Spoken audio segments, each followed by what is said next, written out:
3 months. I spent 3 months making my first YouTube video, and you know how many views it got? 47. Not 47,000, just 47. And here's the thing that really hurts. Every single week I spent perfecting that video was a week I could have been learning what actually works. If I just posted something bad 3 months earlier, I'd have 12 videos worth of feedback and experience by then. Look, if you're sitting there right now, staring at a black screen, overthinking your first piece of content, this video is for you, because I'm going to tell you why spending all that time trying to be perfect was the worst decision you can make. And more importantly, I'm going to show you the framework that finally got me unstuck and actually publishing. We're going to talk about why it's unreasonable to think that you won't be bad at first, why you literally can't improve something that doesn't exist, how to handle the fear and embarrassment that keeps you frozen, and the only real path from bad to good. By the end of this, you'll know exactly what to do next. So let's get into it. Here's the problem with being in your 30s or 40s when you start making content. You don't have the luxury that 22-year-old creators have. You know, the ones living in their parents' basement, posting whatever, figuring out as they go. You have bills, maybe a family, actual financial pressure. So your brain does this thing where it says, I can't afford to waste time on bad content. I need to get this right from the start. That logic sounds reasonable, right? Like you're being smart and strategic is actually the thing that will keep you stuck forever. And I know this because I lived it. I convinced myself that every detail had to be perfect before I could hit publish. Better script, better lighting, one more bit of editing, just one more tweak. I built up so much pressure around that first video that when it finally went live and got those 47 views, I nearly quit. Think about it like learning to drive. The first time behind the wheel, you were overwhelmed and terrible. You probably stalled the car if you were using a manual, although like everything seems to be going automatic now. And yeah, you maybe hit a curve, you probably annoyed the instructor, but you don't wait until you could drive perfectly to start practicing. You were bad first, then practiced your way to competence. Your content journey is exactly the same. The only difference is that your current self is watching your first attempts, and your current self is a harsh judge who conveniently forgets that he was once a beginner at everything he's now good at. I'm giving you permission right now. Post the imperfect video, write the flawed newsletter, share the rough draft, not because quality doesn't matter, it absolutely does, but because you can't develop quality without repetition, and you can't get repetition without shipping. The sooner you're willing to be bad publicly, the sooner you'll be good publicly. There's no shortcut that skips this part. I wish there was, trust me, I looked for it.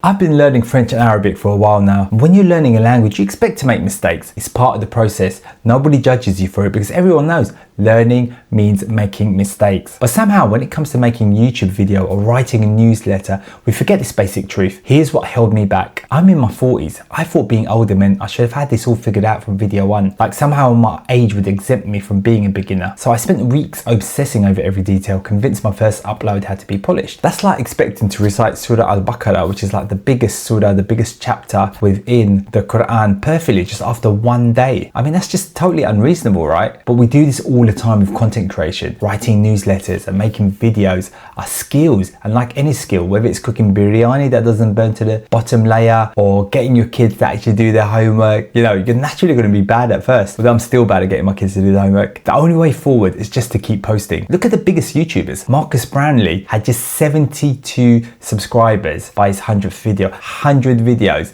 and barely anyone noticing. Now he's at 20 million subscribers. And if you look at Mr. Beast, who's like the biggest YouTuber out there, he posted consistently for 6 months before anything kind of really took off and exploded. 6 years of grinding before he kind of really got going. They didn't skip that awkward process. They went through it. They posted bad videos and learned from them and kept going. There's no secret backdoor that lets you bypass being bad first. Here's what I wish someone had told me. Being bad at something new is not a character flaw. It's not a sign you should quit. It's literally just the first stage of learning. You're supposed to be bad. That's how this works.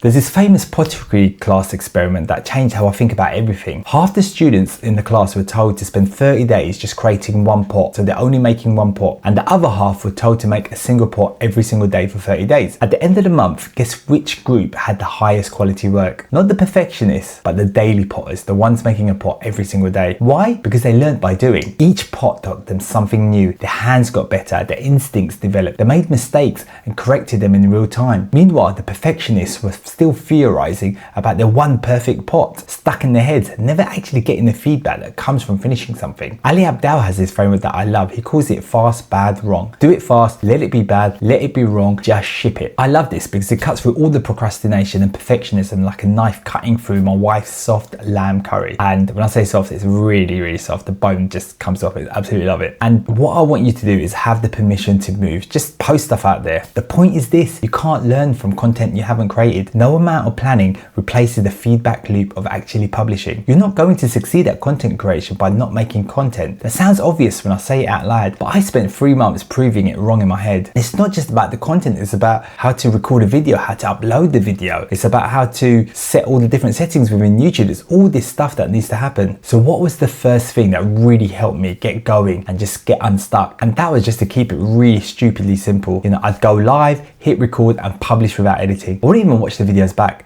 I just moved straight to the next one. This sounds reckless, but it stopped me from over-analyzing and spiraling into what will people think. It broke that cycle. Was the quality lower? Absolutely. Did I learn 10 times faster? Absolutely yes. And you know what's interesting? Looking back now, those simple unedited videos did exactly what they needed to do. They got me into the habit of showing up, of publishing, of being consistent. That was the real win. You can't improve what doesn't exist.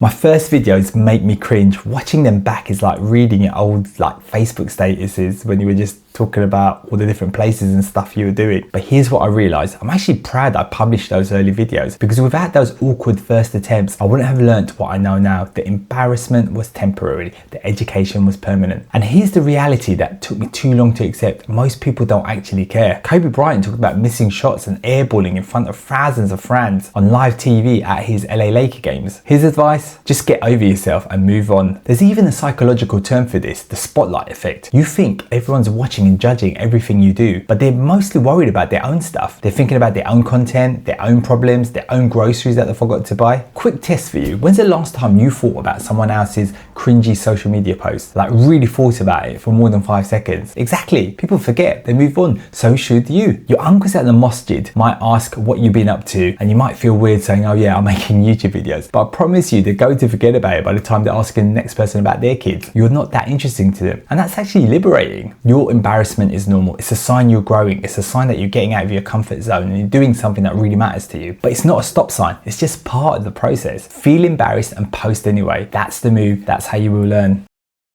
Look, fear and embarrassment are cousins. They show up together, uninvited, usually right when you're about to do something important. One of my favorite books is Feel the Fear and Do It Anyway by Susan Jeffers. She talks about the inner chatterbox, the voice in your head that tells you everything will go wrong. Her solution: override it with better self-talk. Just tell yourself, I can handle it. Because that's our real fear really, isn't it? Not that we'll fail, but that we won't be able to handle the failure, that we'll be crushed by it, that we won't recover. But you will, you always do. You've handled harder things than posting a video on YouTube. But fear paralyzes you. Find the smallest possible next action. For me, that's often just opening Notion and creating a new page. Sometimes it's just writing one sentence, just one. Motion beats meditation when you're stuck. Don't just sit there visualizing success. Move your hands and do something. And afterwards, you just kind of get into the groove and you get into the flow. I also absolutely love the Japanese concept of Kaizen, that continuous 1% improvement. Here's how it works. You just improve by 1% and then you get comfortable with that level and then you improve by another 1%. Trying to make a perfect video from day one, that's how you will stay frozen forever. But committing to small improvements you can actually sustain, that's manageable, that's doable. My first videos were way too complicated, so I simplified everything. One take, one publish, no edits. It wasn't pretty. The audio was rough, the framing was off, but it got me building reps. It got me in the game. And that's what matters. You can't win the game you're not playing.